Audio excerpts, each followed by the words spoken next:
The Sardak N'oor are a warrior race, and everything they have is towards fighting better. I've added some requirements and stuff for them from the base game, so this is quite different, but not just really much different. Let's do this from the beginning. You start from the universal welfare. The law says that your people attack the enemy infantry if they get invaded by a non-welfare race. Every influence on planet has 50% chance to kill one infantry. So you have that one because you have the welfare. You are also unrelenting. You apply +1 to the result of each of your unit's combat rolls. So these plus here are a reminder that you fight better. Then you also start with the crown of Thanalos law, which give you the ability during each combat round. The owner of this card may reroll any number of his dice. He must destroy each of his unit that did not produce a hit with the reroll. So more fighting, chancy. Okay, and independent planets do not join you peacefully. You get double Terrawise chance, and you used to start with Terrawise. That's the exploration thing. Units cannot be bribed because you are really loyal. Military regime. You cannot build ground units on other planets other than your home system, but you can upgrade infantry to mechs on other worlds. An enemy gets -1 to all attack rolls against you, and one flanking bonus ignored against you, and your transports fly towards home for free. Then you have a revolt risk because you're so militaristic. If an invaded planet has no ground units, it gets a -1 to the res it produces and has a 20% chance to revolt per planet counted together per turn. If they revolt, they become independent planets because they don't actually want to serve under you usually. So they try to revolt, but you also, of course, leave much infantry, so that's not a problem. Let's do the agent. At the end of the player's tactical action, you may exhaust this card. If you do, that player may place 2 infantry from their reinforcement on a planet that they control in the active system. So just the sky drop thingy. The commander unlocks if you have control 5 planets in non-home system, and during the commit ground forces step, you may commit up to 1 ground force from each planet in the active system and each planet in an adjacent system that does not contain one of your command tokens. So you've learned to space hop with your infantry and mechs, which is weird, but okay.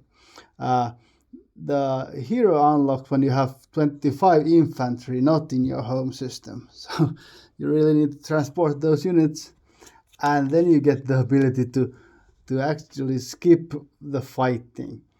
After you move ships into an active system, you may skip directly to the commit ground forces step. If you do, after you commit ground forces to land on planet, purge this card and return each of your ships to the active system, in your active system, to the reinforcement.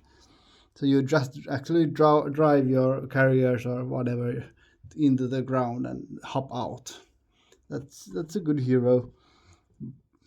And the mech is, after this unit uses its sustained damage ability during ground combat, it produces 1 hit against your opponent's ground forces on this planet. So yeah, it's hard to kill. You need lots of units to kill the mech. The flagship is apply +1 to the result of each other ship's combat rolls in this system. And it already shoots at 5, so it just gets +1 movement and a little capacity. You have 2 other techs, of course, that are combat related. The one that you usually go for first probably is the Extreme. It has the it's a special dreadnought. The difference is it has what capacity 1 there in the beginning, and it gets upgraded to move 2, but then it gets this ability. This unit cannot be destroyed by direct hit, which of course is normal. After a round of space combat, you may destroy this unit to destroy up to 2 ships in this system. So you go kablooey like the yin, and then you destroy your ships if you want, but it's usually not worth it. But the same bombardment there. Actually, it has double more bombardment. No, normal ones have just the one bombardment, and it shoots with 4, with the plus thingy there. That is not yet everything. You have the promissory note.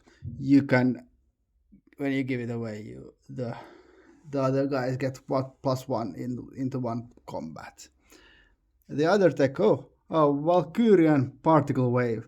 After making combat rolls during a ground combat, if the opponent produces 1 or more hits, you produce 1 additional hit. So every time they hit you, you hit back with 1. And if you have the mech there, then you get bloody. That is actually it.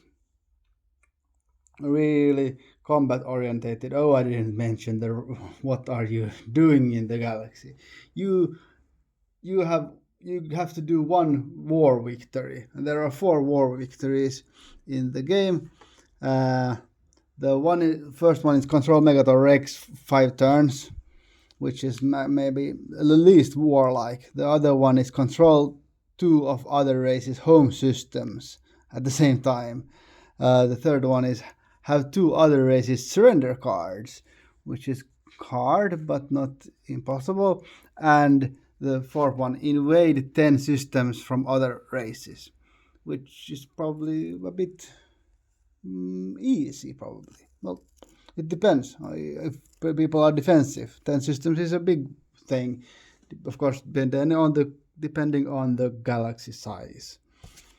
So that's one of these you have to do to get the your victory condition. You will get a bonus from it, but I just noticed that I have to rewrite that one. Everything is here. It's a nice fighting race, only for people who like fighting.